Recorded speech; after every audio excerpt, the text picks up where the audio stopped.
Dans notre pays, il y a la presse qui vit de l'argent d'oligarques ou de lobbies, le lobby pharmaceutique pour n'en citer qu'un. Il y a aussi celle qui ramasse et dilapide l'argent de l'État et donc de nos impôts.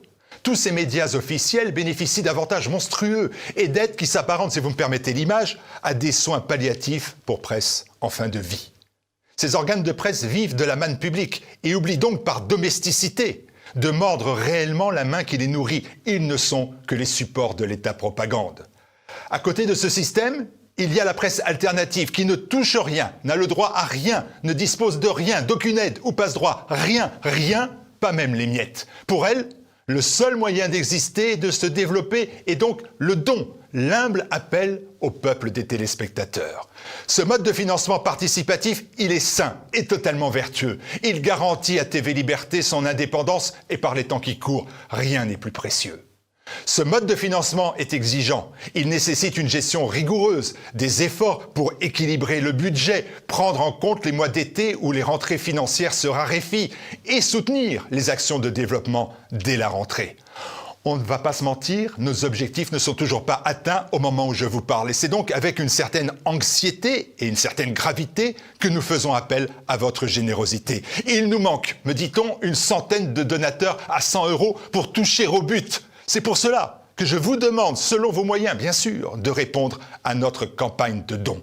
Chaque mois, vous êtes dorénavant des millions à saisir le rôle, la mission de TV Liberté, lutter contre les idéologies mortelles qui prennent le nom de antispécisme, colonialisme, fondamentalisme, racialisme, sectarisme, intersectionnalité, lutter contre les dictates sanitaires par exemple, et les dictatures du nouvel ordre moral. L'œuvre est d'envergure, même si nous ne sommes pas les seuls à retrousser nos manches. Une chose est sûre et certaine, en avançant vers 2022, nous n'allons pas chômer.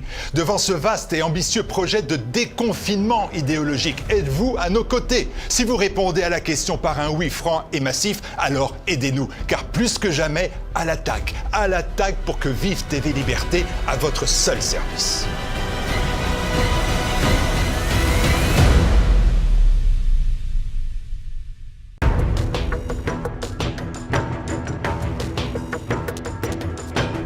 Pour évoquer l'état du catholicisme en France, j'ai désiré avoir deux invités bien différents à mes côtés. Tout d'abord, l'abbé Mathieu Raffray. Bonjour, monsieur l'abbé. Bonjour. Et Baptiste Marchais. Bonjour, Baptiste. Bonjour, Marcel. Alors, monsieur l'abbé, vous êtes prêtre de l'Institut du Bon Pasteur. Vous avez été ordonné il y a 12 ans, c'était en 2009, à Sainte-Anne-d'Auray. Tout à fait. Et puis, Baptiste Marchais, eh bien, il y a plus de 600 000 téléspectateurs de TV Liberté qui vous ont regardé depuis avril sur la chaîne, qui vous ont souvent découvert. Vous êtes un sportif de haut niveau, un youtubeur influent et bien évidemment le patron de votre chaîne Bench and Cigar. C'est ça. Bien prononcé, c'est bien prononcé.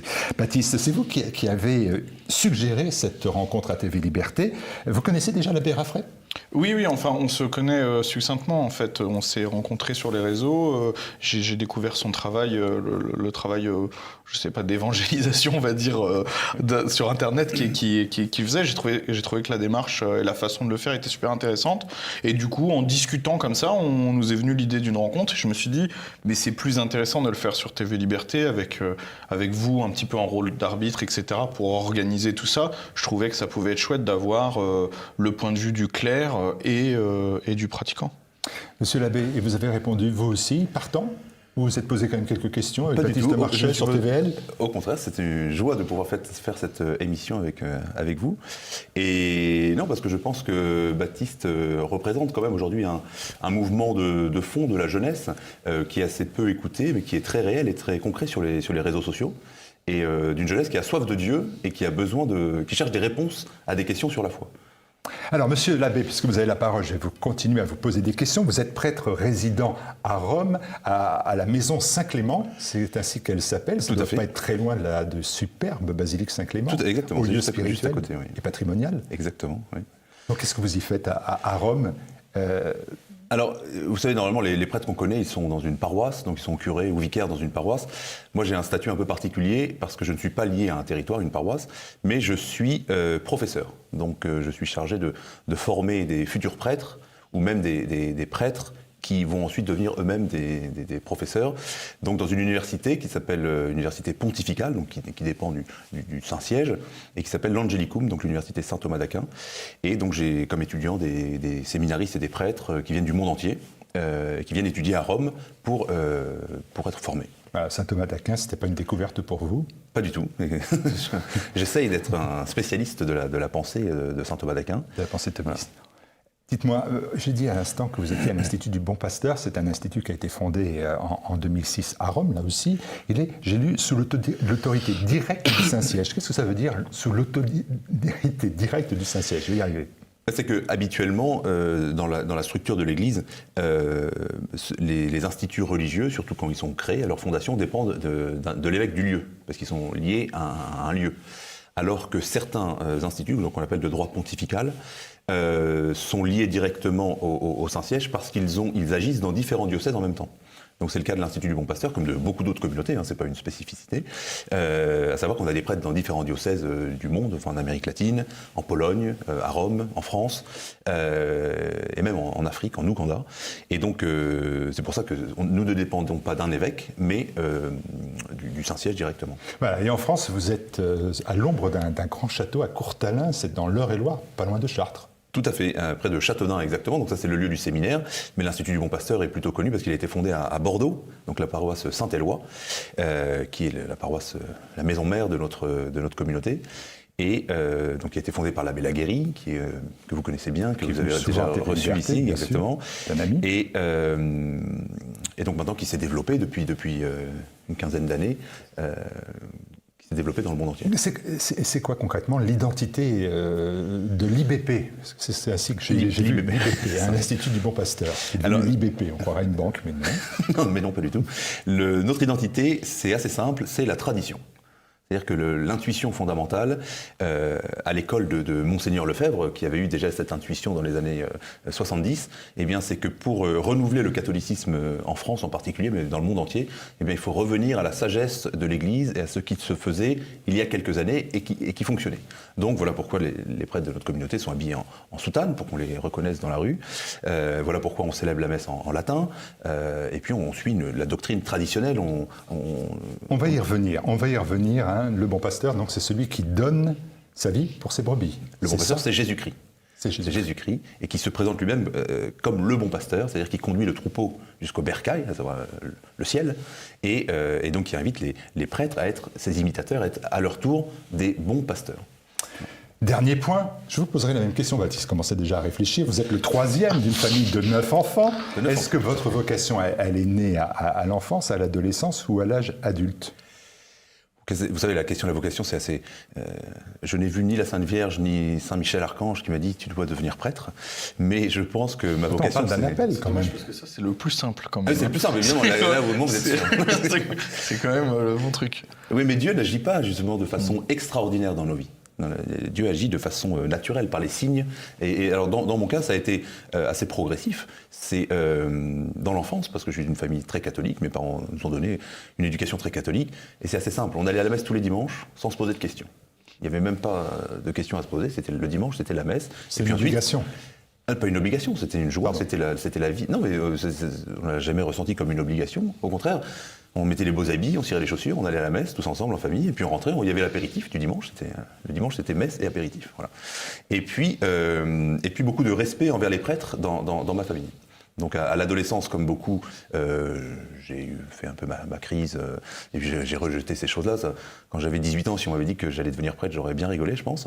Mais c'est surtout ensuite par les études, des mathématiques d'abord, et puis ensuite de la philosophie, qui m'ont ramené vers Dieu, vers la question de l'existence de Dieu. Pourtant, vous avez fait vos études à la Sorbonne, c'était peut-être pas le lieu le plus indiqué pour retrouver le chemin de Dieu, si ?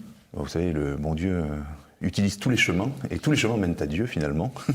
Donc, non, mais c'était une préoccupation, disons, principalement intellectuelle, sur la question de l'existence de Dieu. Je pense que tout homme se pose à un moment dans sa vie. Est-ce que Dieu existe ? Parce que si Dieu existe, ça change les choses.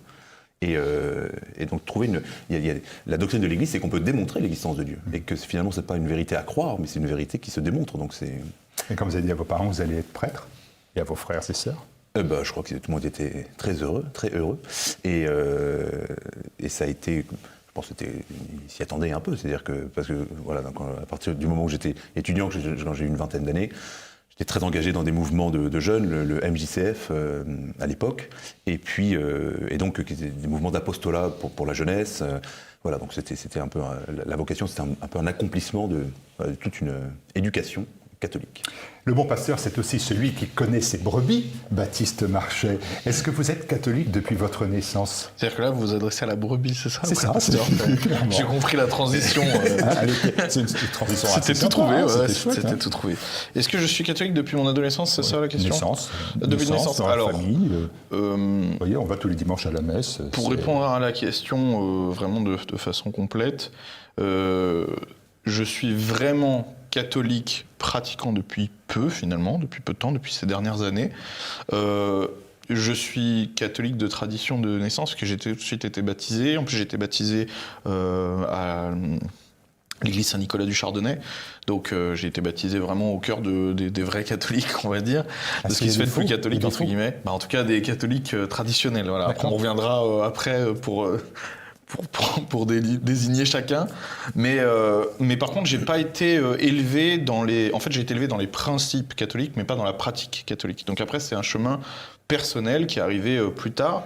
Et en vérité, en fait, grâce à... Alors, c'est la jonction entre des convictions personnelles, des valeurs, etc., qui, elles, sont liées évidemment à mon éducation, à mon parcours personnel, et la rencontre du bon pasteur, entre guillemets, là pour le coup, du bon prêtre, c'est-à-dire celui qui a su répondre aux questions que je me posais et aux doutes que j'avais. Il y avait beaucoup de choses qui, je trouve, en tout cas, de premier abord, ne me convenaient pas dans le catholicisme et même dans la chrétienté de façon générale. Et je pense que c'est aussi important, là, pour le coup, c'est aussi une des raisons pour lesquelles je voulais faire cette émission, parce que je sais qu'il y a énormément de gens qui se retrouvent en moi dans mes questionnements. Intrinsèquement, je suis influencé par 4000 ans de paganisme. Vous voyez ? C'est-à-dire que je réagis de façon païenne. Vous pouvez réagir aussi. J'écoute aux choses, vous voyez, émotionnellement. Et en fait, j'avais l'impression que le catholicisme allait... Mais, je ne sais pas si c'est ça, mais pour prendre des exemples très concrets, pour moi, tendre la joue gauche, vous voyez, c'était impossible. Vous voyez, parce que je prenais ça de façon très littérale, et donc pour moi, c'était la position de soumission qui transparaissait de premier abord du christianisme de manière générale. Ça allait à l'encontre de ce que je pouvais faire. Je suis quelqu'un de très peu empathique aussi, c'est un de mes défauts. Donc, vous voyez, il y a plein de choses qui n'allaient pas. Finalement, la rencontre, l'explication m'a convaincu, tout simplement. Je pense que j'ai été convaincu. Et ensuite, c'est deux choses tout à fait différentes, d'avoir la foi en l'existence de Dieu et ensuite de croire en la façon de lui rendre le culte.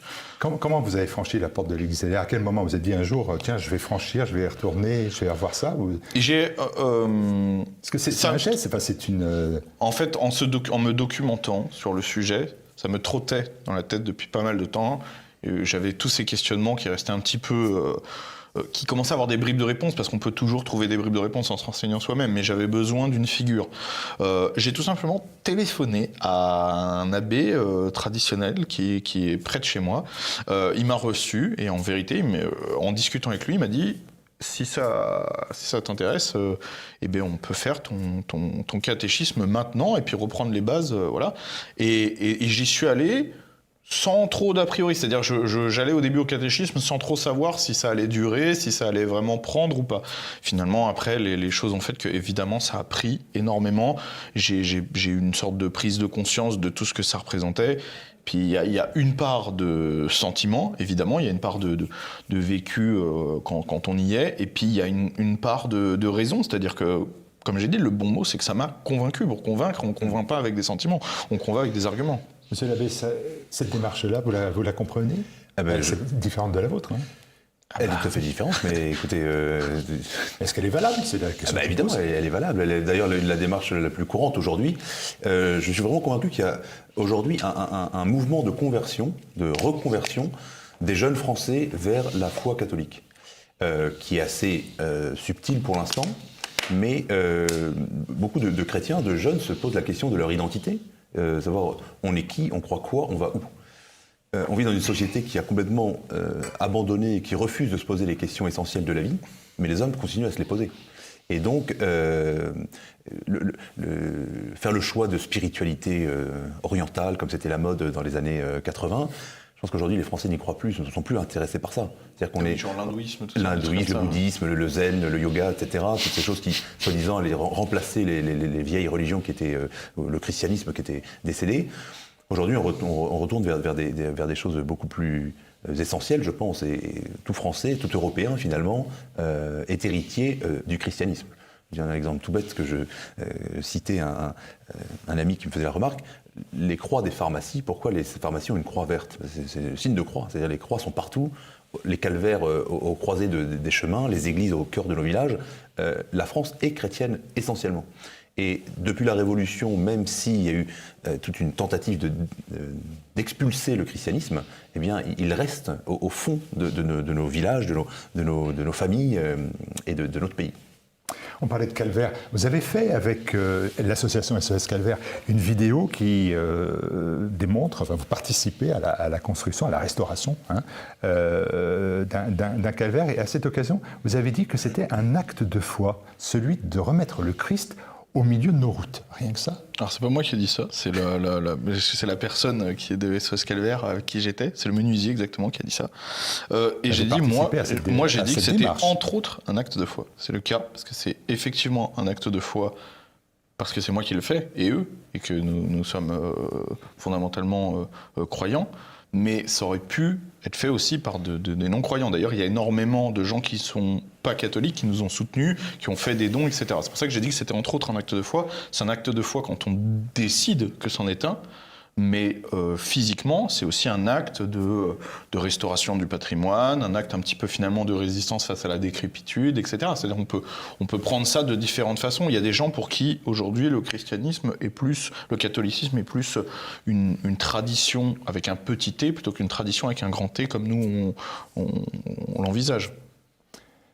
Vous avez été quand même, dans cette vidéo, on vous sent ému. Est-ce que ça, c'est quelque chose qui est réel? Parce que vous me dites que vous avez un problème d'empathie, vous avez peut-être aussi un problème d'émotion, mais... Non, après, attention, bon, si vraiment vous voulez parler de ça, effectivement, dans la vidéo, je suis un petit peu ému, même si j'essaye... Oui, bah, c'est évident.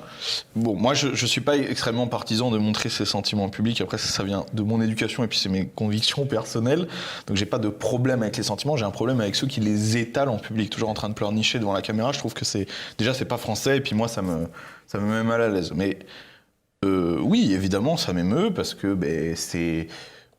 Déjà, l'acte collectif, parce que c'était ça, là, l'acte collectif autour de la figure christique, et puis il y a cette symbolique. Quand vous plantez une croix, la dressez, etc., vous la replantez. Tout est là-dedans, quoi. Vous replantez la croix, ça y est, elle est de nouveau de retour. C'est un petit peu ce qu'on espère. Est-ce que ça, c'est la mission, ou est-ce que ça, c'est pas du prosélytisme? C'est la mission, c'est le rôle de tout chrétien doit être missionnaire. C'est-à-dire que quand on aime quelque chose, quand on connaît la vérité et le bien, je pense que c'est naturel de vouloir le diffuser et le manifester à ceux qui ne le connaissent pas nécessairement. Alors, en restaurant des calvaires au coin des routes, qui sont plus des routes forcément très chrétiennes. C'est vrai, mais justement, c'est l'occasion elles le redeviennent grâce aux croix qui sont plantées, exactement. Il faudrait que tout chrétien ait planté une croix à la... Dans l'image de Baptiste Marchais, il y a quand même beaucoup de place pour le sentiment, quoi qu'il en dise. Or, vous avez dit, notre foi n'est pas sentimentale, elle est ancrée dans la raison. Elle peut être aussi sentimentale. C'est mal que ça soit aussi sentimental. Entendons-nous sur le terme. Non, je crois que Baptiste l'a très bien dit, c'est-à-dire que c'est l'abus de sentiment qui rend la chose désagréable en plus. Et ce qu'il a vécu, ce qu'il vient d'exprimer de façon personnelle et expérimentale, pour moi ça résonne comme une chose théologique et doctrinale, parce qu'il y a eu tout un changement, ce qu'on appelle le modernisme au début du XXe siècle, qui a prétendu que, en fait, la raison, dans l'école de Kant, de la philosophie de Kant, etc., que la raison ne pouvait rien démontrer, ne pouvait atteindre aucune certitude en matière de foi. Et donc la seule façon de conserver la foi, c'était d'en faire un sentiment. Et c'est une doctrine générale, mais qui s'est traduite dans l'Église par un abus du sentiment. Jésus t'aime, Jésus bisounours, etc. Et c'est vrai, et ça rend odieux le christianisme à beaucoup de gens. Et alors au début, c'est ce qui est aussi... Enfin, moi, c'est aussi ce qui m'a un petit peu repoussé avant. Sous prétexte de rendre la chose plus acceptable, plus mièvre, etc. Enfin, ça la rend odieuse. Pour moi, le christianisme, ce sont les croisés, les chevaliers du Moyen-Âge, les pères de l'Église, les pères du désert, des gens incroyables, les missionnaires qui sont allés à travers le monde, les religieuses qui ont fondé des hôpitaux, des écoles partout à travers toute la terre. Les chrétiens sont des gens incroyables, quoi. Et les catholiques, l'Église catholique, l'histoire de l'Église catholique, c'est un truc qui devrait séduire tout le monde, quoi. Et voilà. Et donc le sentiment, c'est très bien, mais le sentiment, c'est quelque chose de privé. Et d'ailleurs, si je peux rebondir sur cette question, vous voyez, le problème, c'est que moi, j'aime Jésus. Je le dis, c'est vrai, c'est pour ça que je suis prêtre, voilà. Mais c'est pas parce que moi, j'aime Jésus que je peux transmettre cet amour à quelqu'un. Par contre, j'adhère à la foi catholique, qui est que Jésus est le Fils de Dieu, qui s'est fait homme, c'est Dieu qui s'est incarné, qui s'est fait homme pour sauver les hommes. Ça, c'est une doctrine. Et je peux transmettre cette doctrine à quelqu'un, lui enseigner, au moins susciter son adhésion. Donc, tout ce qui est du domaine du sentiment reste personnel, donc ça ne peut pas être un objet de mission. De quel droit j'irais transmettre mes sentiments à quelqu'un d'autre ? Par contre, si c'est la vérité à laquelle j'adhère, eh bien, cette vérité, je peux la transmettre. Et c'est même mon devoir de la transmettre. Alors, il y a un mot qui vous lie l'un et l'autre, c'est la tradition. Je rajoutais même votre attachement à la tradition avec un grand T. Baptiste Marchais, que représente pour vous la tradition ? Avec un grand T, c'est la définition pour moi-même d'être catholique. C'est-à-dire que la chrétienté, c'est une grande famille, entre guillemets. Je ne vais pas trop parler de famille parce qu'il y a quand même un petit peu des cousins attardés, mais on va dire que c'est quand même plus ou moins une famille, en tout cas religieuse. Ce qui définit le catholicisme, et notamment le catholicisme romain, c'est la tradition, c'est la place qu'on fait dans la tradition. Comme j'ai dit, on peut très bien croire en Dieu, et puis décider de lui rendre hommage un petit peu comme on veut, etc. Bon, bah, dans ce cas, on devient un protestant, généralement, c'est ce qui se passe. C'est vrai, non ? Enfin, oui, voilà. Oui. Mais ensuite, on peut, si on devient catholique, on adhère à un corpus de lois, notamment, puisqu'il y a les lois canoniques, il y a la doctrine sociale de l'Église, etc.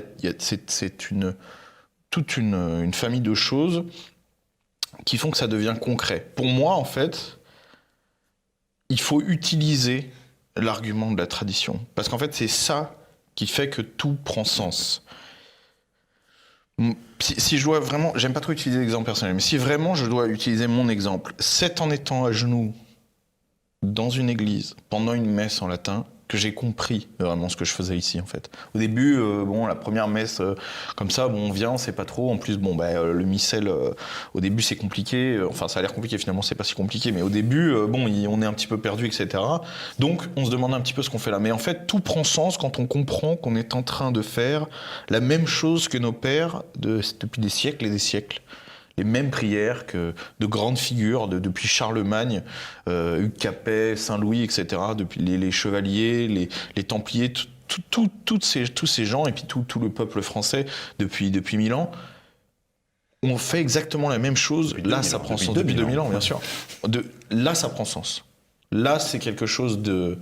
Vous voyez, on fait partie d'un tout. Et en fait, je pense que ça, c'est ce qui peut séduire, et c'est ce qui séduit d'ailleurs les jeunes, dont je fais partie, et puis les plus jeunes, parce que c'est ce qui manque fondamentalement dans l'Église moderne, en fait. En fait, dans l'Église moderne, je suis désolé, je vais la caricaturer, mais pour en avoir vu plusieurs, c'est des messes on comprend pas ce qui se passe, en fait. C'est en français, mais on comprend pas ce qui se passe. Un coup, ça chante, un coup, machin, et puis Monique va nous parler de son potager, mais qu'est-ce qu'on s'en fout ?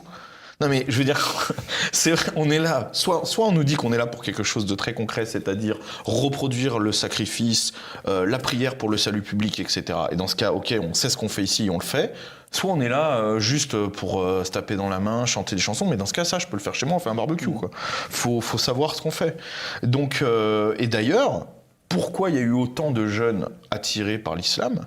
Parce qu'il faut quand même rendre à César ce qui est à César, l'islam a gardé un côté extrêmement traditionnel. C'est en arabe, ils font pas n'importe quoi dans les mosquées, ils dansent pas, ils font pas des trucs, ils ont gardé leur rite. Ils leur présentent en permanence des figures islamiques, de grandes figures islamiques historiques, donc ils les relient à une histoire, ce que nous, ce qu'on avait perdu, ce qu'on ne faisait plus. Et donc, je peux vous assurer que pour un jeune de 18 ans qui a un minimum ancré qui a les pieds ancrés en France, etc., qui a un minimum d'attachement charnel, lui dire qu'il va faire le même rite, le rendre le même rite que de la même façon que Guillaume des Barres ou que Sainte Jeanne d'Arc, au pied des murailles. et je peux vous assurer que ça lui parle forcément. Monsieur l'abbé, est-ce que la tradition, c'est pas exclusivement, on a ce sentiment-là, vous allez me dire, c'est défendre la doctrine catholique pérenne, mais on a vraiment le sentiment que ça s'est plutôt réduit à la défense de la messe en latin. Est-ce que je me trompe ? Je pense que la question de la messe est une question centrale, mais elle est centrale parce que vu que tout le reste a comme été dissous, a été même quasiment renié, eh bien il faut conserver les choses les plus essentielles. Mais pourquoi la messe est si importante ? Parce que c'est le cœur de notre foi. C'est toute l'histoire du christianisme, toute la vie chrétienne qui se réalise dans la messe. Et qui autrefois rythmait d'ailleurs toute la vie sociale, la vie de famille. Le dimanche, on allait à la messe. La vie sociale, il y avait les fêtes, etc. Et à chaque fois qu'il y avait une grande fête, on célébrait une messe. Et c'est aussi la messe, ça a aussi un aspect social très intéressant. C'est Benoît XVI qui raconte ça dans un de ses ouvrages, où il dit la messe, c'est le seul endroit où que vous soyez riche ou pauvre, noble ou gueux, nous sommes tous égaux devant Dieu. La vraie égalité, elle est là. Il y a des différences sociales, des différences d'histoire, des différences d'expérience, etc. Mais tout homme devant Dieu n'est plus rien d'autre que lui-même. Et ça, c'est très fort socialement. C'est ça qui a créé le terreau français et le terreau chrétien dans toute l'Europe, dans le monde entier d'ailleurs, pendant des siècles et des siècles.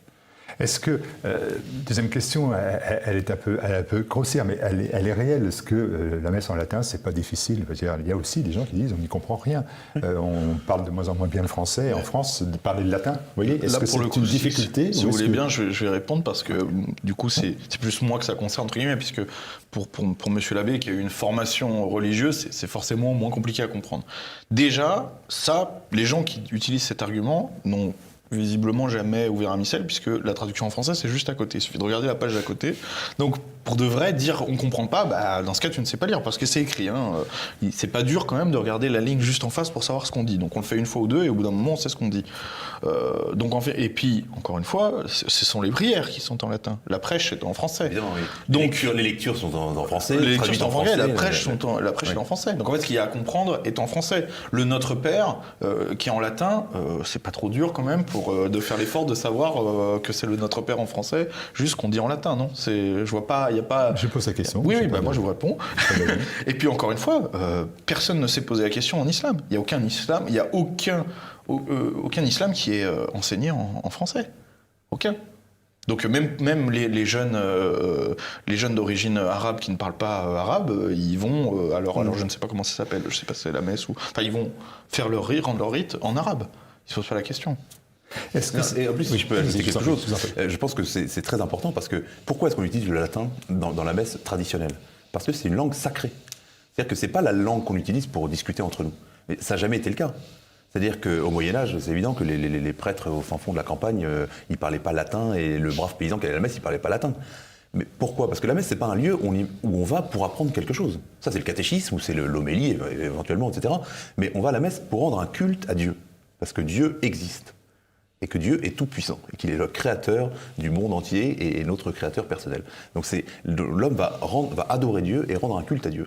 Et pour parler à Dieu, eh bien, l'Église nous utilise un langage qui n'a pas besoin d'être compris finalement. Évidemment, la partie compréhensible, comme vous venez de le dire, évidemment, elle est traduite, etc. Les homélies sont dans les langues compréhensibles. Mais le latin, c'est une langue qui est sacrée, qui est réservée pour ça, et surtout qui ne varie pas. C'est-à-dire qu'à travers le monde, qui peut être utilisé dans le monde entier pour le culte chrétien. Et c'est un autre aspect, je pense que notre monde aujourd'hui souffre de manquer de choses sacrées. Il n'y a plus rien de sacré. Vous savez, moi, on m'emmerde souvent parce que je vis une bonne partie de l'année au Texas, etc. Mais n'empêche qu'au Texas... Ça, je ne sais pas qu'est-ce que vous embête avec ça. Bref, je peux aller à la même messe. Vous voyez, à Fort Worth, il y a 4 églises traditionnalistes. Et donc, en fait, je fais exactement la même messe. Alors, sauf, évidemment, la lecture qui est en anglais. Et l'homélie qui est en anglais. Et l'homélie qui est en anglais. Mais ça, en même temps, je ne vais pas leur demander de faire en français juste pour moi. Mais le reste du temps, je ne suis pas du tout largué. Je peux y aller avec mon missel, le même missel, etc. Et je fais toute la messe et ça se passe très bien. Ça, c'est quand même c'est quand même important. Mais c'est pas que pratique. Et la messe c'est important, c'est ce qui nous relie. ça ne dépend pas de l'humeur du prêtre ou de s'il sait jouer de la guitare ou pas, parce que c'est vrai ou de Monique en question dont vous parlez. C'est vrai. Évoque son potager. Autrefois houleuse, les relations entre l'Église de France, à quelques évêques près, et les fidèles attachés à la tradition, semblent encore difficiles. Est-ce qu'on peut utiliser le mot de légèrement apaisé, notamment après la publication du Motus Proprio Summorum Pontificum de Benoît XVI, c'était il y a 15 ans. En 2007, oui. Il y a 15 ans. Alors moi, je ne sais pas ce que c'est, donc il va quand même falloir m'expliquer rapidement. C'est pour ça que je me suis tourné vers la pour qu'il nous explique. Non, alors c'est un texte de Benoît XVI, donc 2007, qui est assez récent finalement, qui a permis à tous les prêtres dans le monde entier de célébrer la messe traditionnelle sans avoir à demander d'autorisation, et qui a permis à tous les fidèles, partout dans le monde, de demander, ça leur a donné le droit d'obtenir de leur évêque qu'ils leur fournissent les prêtres capables de célébrer ce rite partout dans le monde. Donc ça a été une grande avancée. Ce qui est sûr, c'est qu'actuellement, ce texte est apparemment en train d'être modifié par le pape François actuellement. Il n'est pas dans le même esprit exactement que Benoît XVI. Il n'est pas exactement dans le même esprit, ça c'est sûr. Mais malheureusement, mais en tout cas, ce motu proprio, ça veut dire que c'est un texte que le pape décide de donner une loi particulière sur un thème particulier pour toute l'Église. Effectivement, a permis, surtout en France, un certain apaisement de ces questions qui étaient quand même très conflictuelles jusqu'aux années 2000. Est-ce que vous êtes, comme moi,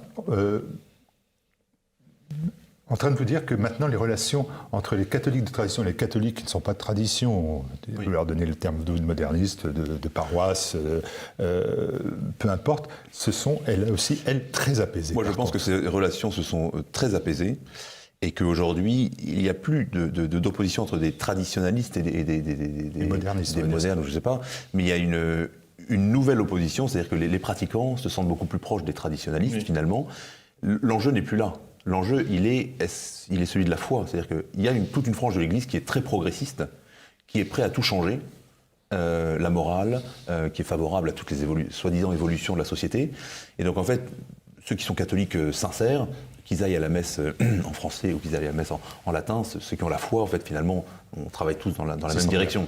Et je pense que les évêques, sauf quelques idéologues qui restent attachés à des choses des années 80, je pense que les évêques en France, en majorité, ont bien compris que c'est un mouvement qui ne s'arrêtera pas et que le renouveau de l'Église en France viendra nécessairement de la tradition au sens large, c'est-à-dire de ce qui est traditionnel, qui est ancré, qui est enraciné dans la grande tradition de l'Église dont on parlait tout à l'heure. Alors quand même, je voudrais préciser une petite chose, c'est qu'on n'arrête pas de parler de messe en français, en latin, en français, en latin. Il n'y a pas que ça qui change quand même, il y a aussi des choses qui dérangent. C'est vrai que le problème avec l'Église moderniste, il n'est pas avec les croyants, évidemment, il est plutôt avec le clergé, avec ceux qui enseignent, parce que ils ont tendance à rendre un culte. Alors moi, on va demander de dire qui je suis pour juger leur façon de rendre le culte, mais c'est vrai qu'il y a des choses qui sont quand même très dérangeantes et qui des fois vont justement déranger à tel point que même leurs fidèles vont commencer à migrer vers des églises traditionnelles. Moi, je prends l'exemple, pendant le Covid, il y a eu énormément de communion dans la main. C'est un problème là qui est dogmatique, c'est-à-dire que la communion dans la main, si vous communiez dans la main, ça veut dire que le prêtre, je le dis pour ceux qui ne comprendraient pas, le prêtre vous donne l'hostie dans la main et ensuite vous la mettez dans la bouche. Donc en fait, vous vous donnez vous-même la communion. Donc il n'y a plus de transsubstantiation. Donc en fait, là le culte n'est... Transsubstantiation. Si, vous serez plus mesuré sur le sujet? Oui, je serais plus mesuré quand même. C'est vrai, la transsubstantiation, c'est la doctrine de l'Église qui dit que quand le prêtre célèbre les paroles à la messe, qui dit « ceci est mon corps, ceci est mon sang », à la suite du Christ, eh bien, le pain et le vin deviennent réellement, véritablement, le corps et le sang du Christ, tout en conservant les apparences du pain et du vin. Ça, c'est ce qu'on appelle la transsubstantiation. Alors, tous les catholiques qui mettent leur hostie dans la main ne sont pas des vrais catholiques? Non, mais c'est pas eux le problème. Le problème, c'est de leur donner la communion dans la main, en fait. Enfin, moi, je trouve que c'est un problème. Je pense que c'est un problème aussi, parce que qu'est-ce que ça signifie? Ça veut dire qu'on ne considère plus, finalement, l'hostie qu'on reçoit comme la chose la plus sacrée au monde. C'est-à-dire que le mystère de la messe, c'est ça. C'est-à-dire qu'il y a Dieu lui-même qui vient se faire nourriture pour nourrir notre âme, et puis pour nous faire vivre de la vie divine. Donc pour nous transformer intérieurement. Mais il n'y a pas que ça, par exemple, c'est plein de choses. C'est-à-dire, on parlait de perte de sacré tout à l'heure, c'est ça le véritable problème. C'est-à-dire que, par exemple, autrefois, on utilisait des vases sacrés qui étaient uniquement en or, parce que ça allait recevoir la chose la plus sacrée qui existe au monde, à savoir Dieu lui-même. Les chants, on pourrait parler du chant aussi, qui accompagne la messe, c'est-à-dire qu'il y avait du chant grégorien, c'est-à-dire que c'était des chants qui venaient du Moyen-Âge, enfin, ou même de l'Antiquité, des choses vraiment réservées pour quelque chose d'absolument extraordinaire. Ou même aujourd'hui d'être dos à l'autel. Alors, c'est ça, c'est-à-dire que c'est pas une question de dos, c'est-à-dire que dans la messe traditionnelle, on est tous tournés dans la même direction. Oui, c'est ça. Et les gens disent oui, le prêtre nous tourne le dos. Non, c'est pas vrai. C'est-à-dire que quand on monte dans le bus aussi, le chauffeur nous tourne le dos. Mais non, c'est juste qu'on va tous dans la même direction. Voilà. Non, mais c'est un bon exemple. C'est une question justement du rôle du prêtre, et c'est une question justement de la place du sacré dans notre société. Et vous voyez, je pense que l'Église en fait a subi, avant même la société française, cette espèce de transformation, de banalisation de tout ce qui avait une valeur, de tout ce qui était sacré. Et sous prétexte de se rendre plus accessible, et de rendre plus accessible le culte et la messe, en fait, il y a beaucoup de choses qui ont été bradées, qui ont été abaissées au niveau le plus bas, soi-disant pour les rendre plus simples. Mais en fait, en faisant cela, eh bien, elles ont perdu leur valeur, elles ont perdu leur saveur. Et comme vous disiez tout à l'heure, la messe, si c'est juste une réunion où on chante des petits chants et on se tape dans les mains, en fait, ça vaut pas la peine d'y aller. Oui, ça peut être une soirée scout dans ce cas.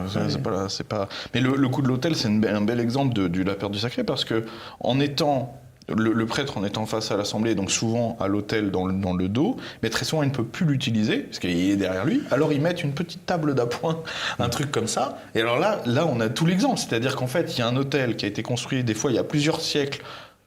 Pour ça, donc là il n'y a rien de plus sacré, et puis on veut utiliser une table Ikea. Il y a quand même un vrai problème là. Enfin, pour moi en tout cas, je suis désolé, mais ça casse tout. Beaucoup de jeunes rejoignent la tradition. Il y a beaucoup de jeunes aussi qui rejoignent par exemple des communautés. On pense à la Fraternité Saint-Martin, on pense aussi à la communauté de l'Emmanuel qui est puissante. Comment vous regardez cela? Avec dédain, mépris, bienveillance? Je vous ai mis les trois termes. C'est toujours le pire d'avoir. Oui, c'est ça. Après, c'est pour ça. Alors, ni mépris ni dédain.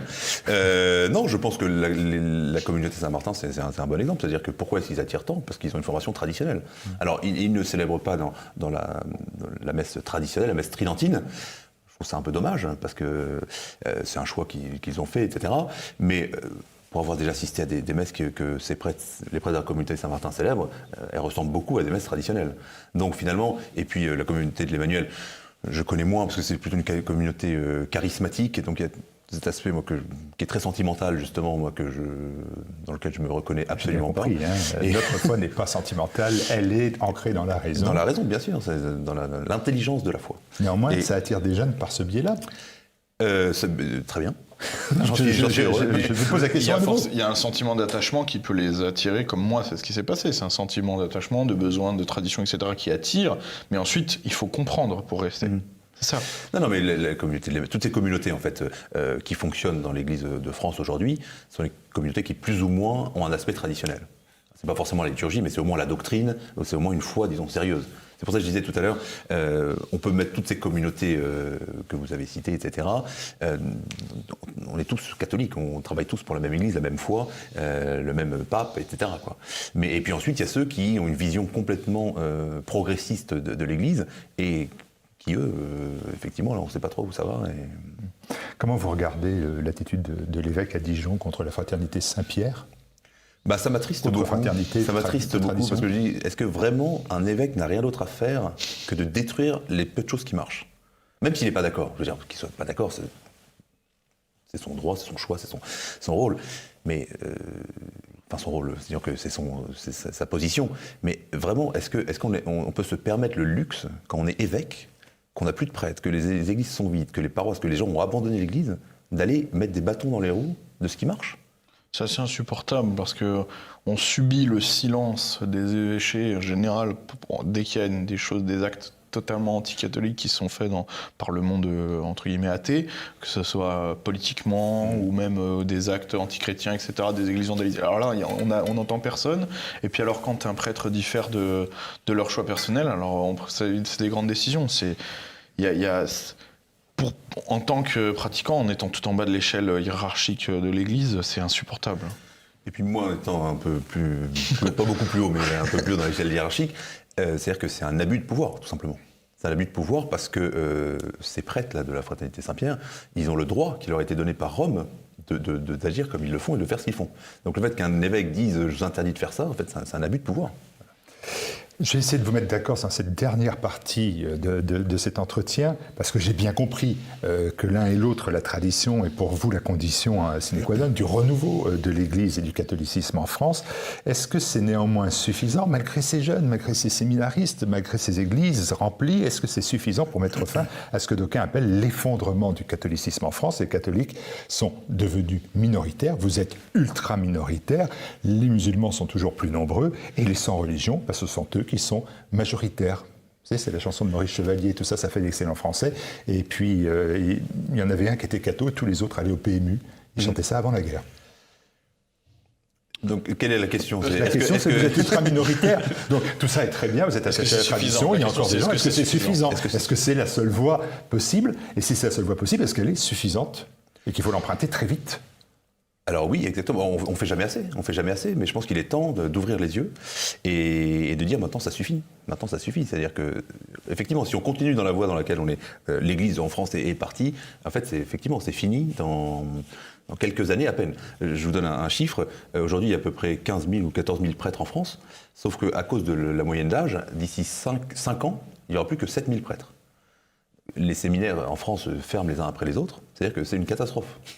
Donc il faudrait que les évêques, c'est un appel vraiment aux pasteurs de l'Église, qu'ils soient vraiment de bons pasteurs. Je ne prétends pas avoir toutes les solutions à tout, mais que véritablement il y a un sursaut chez les catholiques en France, et chez les prêtres en particulier, et encore plus chez les évêques, pour dire désormais on veut reconstruire, et pour reconstruire on doit se fonder sur la sagesse de l'Église, et donc la sagesse de la tradition. Est-ce que il y a eu 2 fois dans l'histoire de la France où on a perdu ses prêtres pendant la Révolution. Ils ont été les bons prêtres assassinés, les mauvais prêtres sont restés en trahissant. Et pourtant, l'Église a survécu. Puis en 1905, où on a chassé les prêtres, les congrégations. C'est toute l'histoire de l'Église. Jésus a commencé avec 12 apôtres et il est même mort. Donc ça a très très mal commencé l'histoire du christianisme. Est-ce qu'on écrit le mot fin? C'est toujours la même question. Est-ce qu'on écrit le mot fin? Est-ce que vous me dites, ben voilà, on n'a plus que 7000 prêtres. Alors là, je comprends bien que le mot fin est en train de s'inscrire. Et puis d'un seul coup, vous me dites, non, mais pas du tout, c'est toute l'histoire de l'Église, c'est jamais... C'est jamais fini, parce qu'en fait, on a déjà gagné. On a déjà gagné. Jésus-Christ a gagné. Jésus-Christ a gagné, il a vaincu le démon, le mal, le péché, et Dieu a vaincu le mal, en mourant sur la croix il y a 2000 ans. Nous, notre rôle, c'est de participer à cette œuvre de salut. Parce que Jésus qui meurt sur la croix, c'est ça quand même le centre de la foi, ce qui a l'apparence d'être un échec absolu, c'était la victoire de Dieu. Parce que les critères de Dieu ne sont pas nos critères. Et donc, je disais, c'est toute l'histoire de l'Église, parce que les martyrs, par exemple, les martyrs des premiers siècles, on peut dire, c'est bon, combien d'ennemis de la foi ont prétendu détruire l'Église catholique? Entre les communistes, les francs-maçons, les libéraux d'aujourd'hui, mais finalement, c'est indestructible l'Église, donc on sait déjà qu'on a gagné. Notre but, c'est quand même de participer à un renouveau parce qu'après toute crise, justement, si la crise est fertile, c'est Jésus lui-même qui dit, il faut que le grain de blé tombe en terre et meure pour pouvoir donner un fruit nouveau. Et donc voilà, toute crise dans l'Église peut être salvifique, salvatrice, en tout cas être la source d'un renouveau, si on la vit comme dans cet esprit de sacrifice et qu'on retourne aux bases et à Jésus-Christ comme principe de la foi. Baptiste Marchais, partagez ce point de vue? Bien, évidemment, je partage ce point de vue. Néanmoins. Parce que moi, j'ai quand même... C'est-à-dire que je peux dire certaines choses que monsieur l'abbé ne dira pas, parce que déjà, je pense qu'il ne le pense pas forcément, parce qu'il doit avoir beaucoup d'amour pour ses ouailles. Moi, je suis déjà plus... On va dire que je pense qu'il y a aussi un travail à faire sur notre communauté. C'est-à-dire que quand vous voulez adhérer à quelque chose, et bien vous regardez... Le premier regard se porte d'abord sur les gens qui y ont adhéré. Parce qu'en fait... Sainte-Jeanne d'Arc, Godefroy de Bouillon, etc., c'est très vendeur, mais on a du mal à les retrouver aux sorties des églises aujourd'hui, vous voyez. Je le dis, parce que je pense qu'il faut le dire, et j'en ai déjà parlé en sortie de messe à plusieurs personnes, c'est un débat que j'ai régulièrement. Des fois, mes homologues catholiques me font honte. Et en fait, je pense qu'on a un problème de faiblesse au sein de l'Église, au sein des croyants, je parle là vraiment. Il y a une dévirilisation du catholique aujourd'hui. Et en fait, Vous savez ce que c'est la caricature? Derrière ça, en fait, c'est votre combat pour le virilisme. En fait, vous avez trouvé un autre biais. Non, mais attendez. De toute façon, la virilité, c'est une fin en soi, entre guillemets, et c'est une réponse à beaucoup de problèmes aujourd'hui. J'y peux rien, vous voyez. Mais que vous ayez un cancer de l'estomac, du pied ou au cerveau, on vous traitera avec une chimio. Donc c'est plusieurs problèmes, une seule solution. Bon, bah là, c'est la même chose. La vérité, c'est que pendant le Covid, on nous a demandé de mettre des masques à la sortie de la messe, etc. Même pendant, pour certains, dans certaines églises, etc. On nous a demandé de communier dans la main, etc. Et en fait, tous les catholiques ont dit oui, unanimement. Et quand je leur demandais, mais pourquoi vous dites oui? Mais parce que sinon, ils vont nous fermer notre église. Vous voyez, cette position de subir, elle est insupportable. Parce que, est-ce que vous croyez vraiment qu'un seul musulman en France s'est dit qu'il y avait une chance qu'ils ferment leur mosquée s'ils mettaient pas de masque? Non. Pourquoi? Pas seulement parce que l'État les protège ou je sais pas quoi. Parce que si demain, la police vient pour fermer une mosquée, il y a 200 musulmans devant la mosquée qui feront barrage. Si demain, la police vient fermer une église, il n'y a personne. Non, même les évêques auront déjà fermé l'église. D'ailleurs, voilà. Vous voyez, je veux dire, personne n'est là pour dire non. Et qu'est-ce que c'est la caricature du catholique que comment nos ennemis nous dépeignent dans sa France Inter, etc. C'est le petit français avec la chemise fermée jusque-là, 50 kilos, etc. Mais le problème, c'est que une bonne partie de la communauté catholique, c'est ça pour de vrai. Vous voyez? Et ça n'attirera jamais. Il y a beaucoup de gens comme moi, j'ai été dans ce cas, donc je peux en parler, je sais qu'il y a beaucoup de gens qui se retrouvent en moi. Il y a beaucoup de gens comme moi qui sont attirés par les grandes figures catholiques, qui sont attirés par le catholicisme, mais qui ont l'impression qu'aujourd'hui, le catholicisme, c'est un truc de faible. Et pour cause. Il faut changer l'image. C'est aussi pour ça que j'ai voulu travailler avec l'abbé Raffray, parce que le travail qu'il mène sur Internet, l'image qu'il donne du catholicisme, elle est autre, justement. Et il faut qu'on travaille sur notre image. Je suis désolé, mais l'emballage, ça compte. Et aujourd'hui, ça ne nous rend pas service. Donc, il va falloir un petit peu plus vous voyez, un peu plus de Godefroy de Bouillon, un peu plus de Bohémond de Tarente et un peu moins de Jean-Michel Hugues de la machin avec. Non, vous voyez, ce serait bien. Ce serait bien. Non, mais, je pense, moi, mon combat, enfin, mes combats, disons, c'est vraiment la virilisation du catholicisme. Ah, vous voyez comme moi. Pourquoi? Mais attendez, pourquoi? Parce que être un homme au sens noble, au sens strict, ça veut dire aussi être un esprit élevé vers la transcendance et vers le sacré. C'est-à-dire que finalement, l'homme qui a perdu le sens de la transcendance, le sens de Dieu, c'est un homme diminué. L'homme moderne qui n'a respect de rien, qui ne croit en rien et qui ne croit même pas à l'éternité, en fait, c'est lui le faible. Et finalement, la foi catholique nous donne une force qui est naturelle pour l'homme, qui est un accomplissement naturel pour l'homme. Et donc, il faut effectivement retrouver cette virilité des catholiques. Et moi, je serais peut-être un peu plus... non, au contraire, un peu plus radical, un peu plus excessif que Baptiste, parce que lui, il accuse les catholiques, moi j'accuse les prêtres. C'est-à-dire que ce qu'on a besoin de retrouver aujourd'hui, ce sont des prêtres qui prêchent un catholicisme viril. Et que le fait d'être pour la vertu, la force, c'est une vertu. Alors, la violence, il y a des excès qu'il faut combattre, mais la force, c'est une vertu. Le croisé, ça doit être l'image du catholique qu'on veut être demain, qu'on veut avoir demain. Baptiste Marchais, dernière question. Quand vos partisans, téléspectateurs, regardent Bench et le cigare, ils découvrent aussi maintenant que... alors l'abbé, il a une soutane, c'est facile, vous n'avez pas de soutane, mais c'est l'abbé Marchais qui nous parle. Oui, est-ce que vous n'êtes pas surpris? Il a une grande croix. Est-ce qu'ils ne sont pas surpris? Oui, mais en fait, Johnny avait ça aussi. Mais, moi, j'aime beaucoup de Johnny.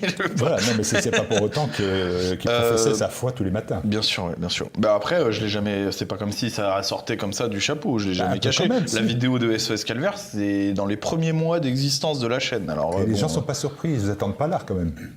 Bah, je sais pas s'ils m'attendent pas là, parce qu'honnêtement, en fait, les gens m'attendent pas dans la... En fait, ce qu'ils aiment, c'est les punchlines. Bien sûr. Ils n'aiment pas le côté abbé à genoux sur... Bah, je pense que si, parce qu'en fait, moi, l'image du catholique que je leur envoie, il y a une différence entre être pieux et la bondieuserie, ce qu'on appelle la bondieuserie. Évidemment que je suis pas ce qu'on appelle les grenouilles de bénitier, entre guillemets. J'ai pas l'image du catholique. Bien sûr, déjà, je ne suis pas non plus un catholique parfait. Hein. Je pense que déjà, il y a peu de gens qui le sont. Et puis, je travaille énormément dessus. J'essaye de m'améliorer, mais je pêche énormément. Évidemment, j'essaye de faire en sorte de le faire le moins possible, de me rependre, etc. Mais c'est évident. Comme je l'ai dit, il y a des choses en moi qui sont, voilà, j'ai tendance à, voilà, réagir de façon violente quand on m'attaque, etc. Pas toujours, voilà. Je le dis. Après, c'est ce qu'il y a dans mes confessions, ça vous regarde pas. Mais voilà. Mais l'image que je leur envoie, si, elle est correcte parce qu'il y a beaucoup de gens dans mon électorat qui sont catholiques de tradition, comme moi, c'est-à-dire qui ont la foi et qui pratiquent pas forcément et qui ont eu des bases catholiques, etc. et qui sont tentés à aller vers plus. Et à mon avis, une petite partie par mon biais se laissera tenter à aller plus et ira voir des gens comme Monsieur l'abbé et d'autres qui, eux, pourront vraiment peaufiner ça. Merci beaucoup de s'être prêté à cet entretien. Donc, si j'ai bien compris, il faut la tradition avec un grand T et la virilisation du catholicisme avec un grand V. Voilà, c'est Parfait. ça. Bah, écoutez, La croix et l'épée, ce serait parfait. La croix et l'épée, exactement. Voilà. Merci à vous d'avoir écouté cet entretien. À bientôt.